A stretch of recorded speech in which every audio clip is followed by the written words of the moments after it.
Welcome Barber to this haircut tutorial video.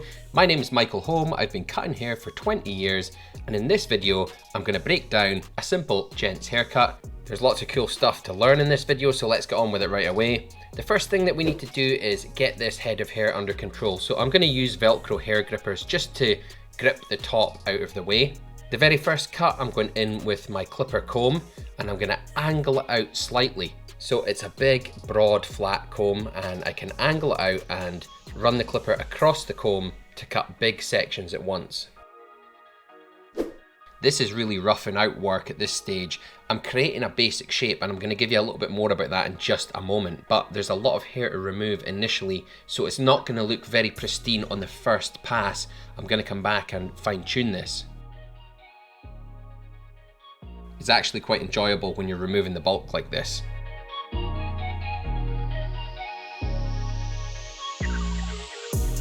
So here we go, we're going in for a little bit of refinement. What I'm doing is I'm getting a little bit closer with my clipper comb just around the periphery, so around the sideburn there, just around the ear. I'm going to try and get as close as possible. Just at the very edge, I'll move my blade to the half position and I'm just going to go up a little bit so I have a disappearing effect on the sideburn.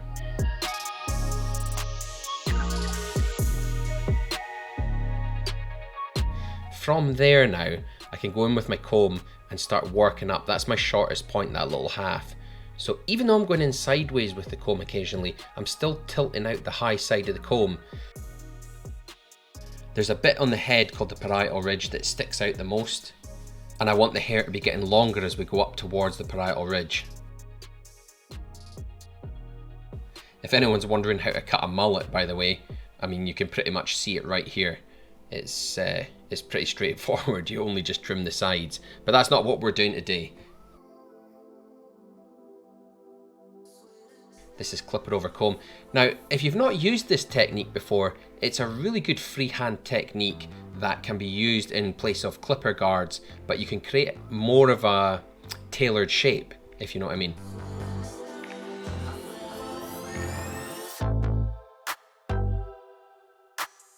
You can see that I'm really angling the comb out. I'm not going straight up. And that means when I scissor cut the top, I'm going to have support for the layers that are going to go on top of that. And this ridge that I've created will support it. On the back, now we angled out on the side, but we're actually going to angle out from the nape of the neck to the occipital ridge. That's the bone that sticks out on the back of the head. But on this occasion, angle out even more on the high side of the comb. The reason for this is because the occipital ridge does stick out more than the parietal ridge on the sides. So really what I'm focusing on though is just getting that short point at the bottom. I'm going to go in with my half, just get all this neck hair away. I think, you know, I started out thinking, well, I'll just do the roughing out work, do the bulk work, but I want to get this out of the way so that I can construct something nice right from the get-go. So I've got my lever down now, it's a half position and I am just going up a little bit higher. Going back in, clipper over comb. Now this is actually quite difficult here trying to get in with the comb. So what I'm going to do is I'm actually going to go in with a number 1 and I'm just going to go up a little bit higher with the number 1 and that gives you a slightly more uniform effect on the taper. In with a 1.5 and then I can go back with the clipper comb. Now I'm keeping it very tight to the nape on the lower teeth and the high end, as you can see, is off the head. It doesn't take very long to make your refinements and cut this way when you're using the large clipper. It removes a lot of hair at once.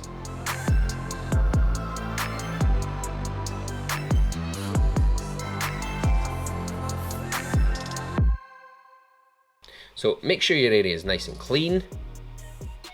And what we'll do is match in the other side, just like we did on that side. And then we're on to our little trimmer work. So I'm gonna make a little curvature using the corner of the little trimmer just at the temple. That's quite a popular look just now. It does define the edge of your haircut at the front.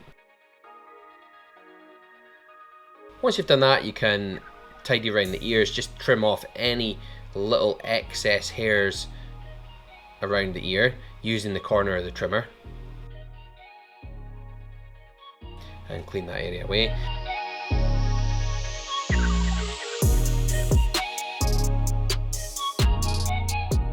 At the back of the ear, a straight line. You've probably seen this in other videos of mine. I really like a straight line. Even though there's not a lot there, just make the straight line because it does pop. And I'm going to tidy this up with the foil shaver just around that skin area where I've removed the hair. You see how it pops? This is a different angle. I've got better light on this coming from the window.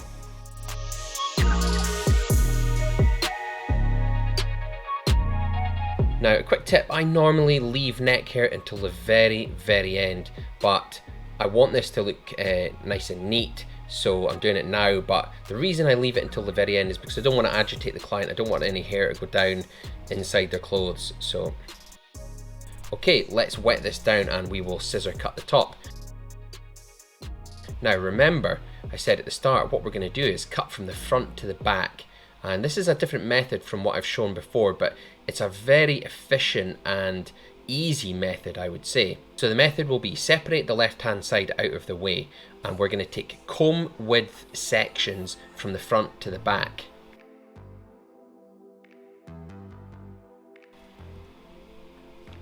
So that's the depth of your comb on each section. The reason I say that, use the depth of the comb, I don't want you to have so much hair in the comb that your scissor can't cut it. Okay, so I just go in with the comb. I've got enough in the comb. What I'm doing is I'm looking for the hair that I cut in the previous section. I can see a little bit and I'm going to cut to that.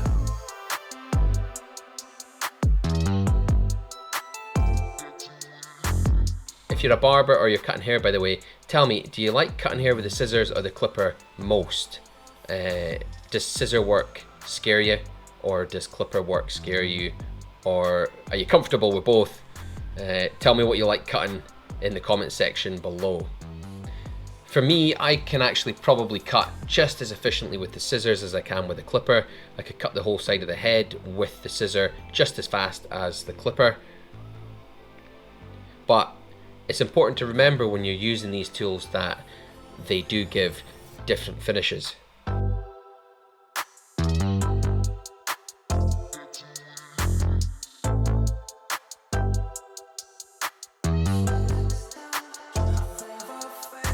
Onto that left hand section, I'm just working from the front to the back again. See how I just combed it all over? It makes it easier for me to pick up. Shove that out of the way and carry on, just working my way back on this.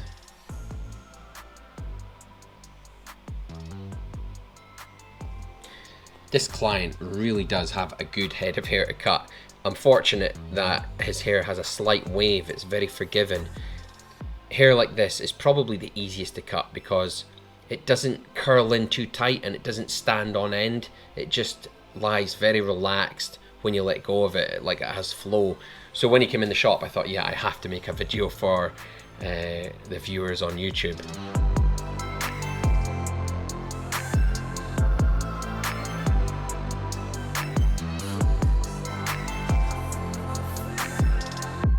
Now, if you're looking for an introduction to barbering course, I do have one on Udemy. I also have a scissor cutting course on there and I'll leave links for them down below.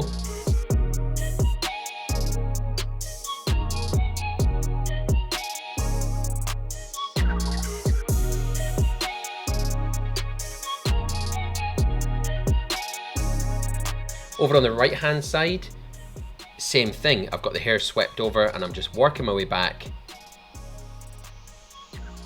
taking sections. I can see the short hair on my inside knuckle from where I was cutting in the middle.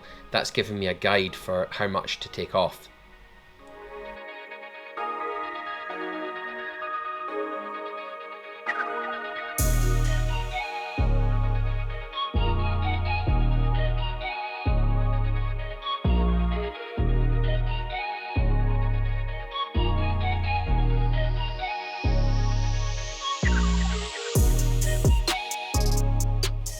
Okay, so that's the whole top cut now.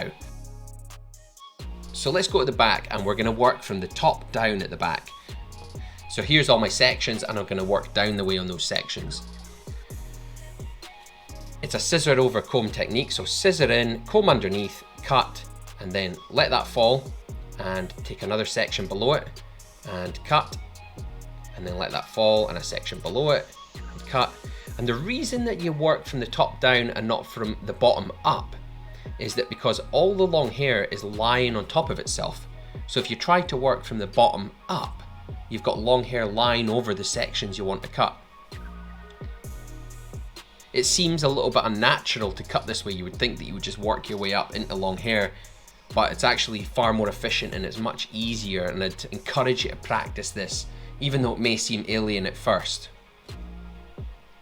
I'll step to the side of that. What I like to do is try and cut the whole back in, so it doesn't take long. Look how fast this is happening. So you just trim down, and then sometimes when I get near the bottom I have a little bit of refinement, just like a little bit of scissor over comb, just to make sure that it's nice and smooth, joining in from the clipper over comb into the scissor work.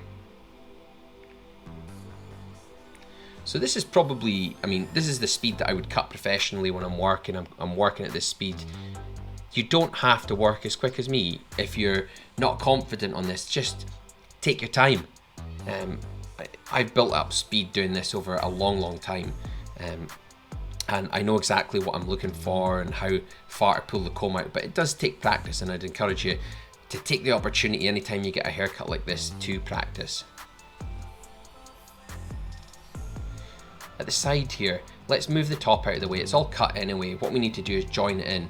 So some people call this a block graduation. Some people call that area above the parietal ridge the block, and they'll pull this out with their fingers. I like to do it just with no tension at times.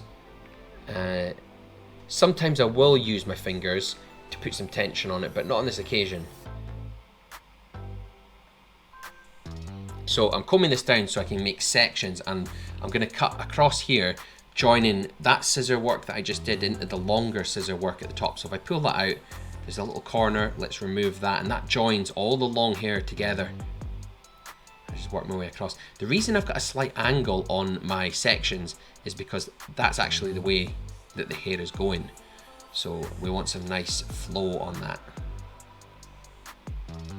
This little bit at the front now, how do we join this in? Just run your scissor along an imaginary parietal ridge, as if it's just a continuation from the occipital bone right through the parietal ridge down to the eyes, and just cut down to that. It's not the only guide, but it's a useful one. So same on the other side. I'm just joining this in. What can happen sometimes is from one side of the head to the other, because you're either right or left-handed, you can cut the hair completely differently. So you notice that I didn't do the block graduation bit here. I just started picking it up in sections, working from the front to the back. And that's because it's easier for me to do it that way because of the way I'm holding my scissors and comb. This is the right-handed scissor position. As it happens, I'm left-handed, but I've always cut hair right-handed, and when I come to that side of the head, it's easier to work from the front to the back.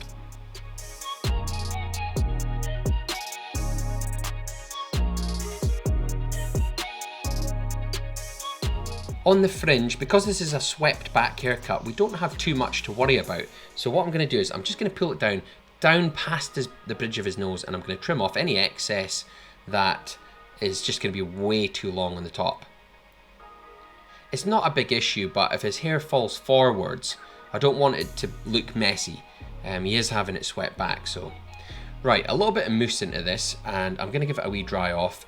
I'm using no nozzle, and I'm using my fingers as a comb because I want to keep the flow in the hair. I want it to be natural, so sometimes if you use a brush, you can really flatten it out too much. Here's the end result. Tell me what you think. There's Amazon affiliate links to all the tools I've been using down below. If you've got any questions, please put them down below because it does help me shape future content. Thank you so much for watching. I'll see you in my next video.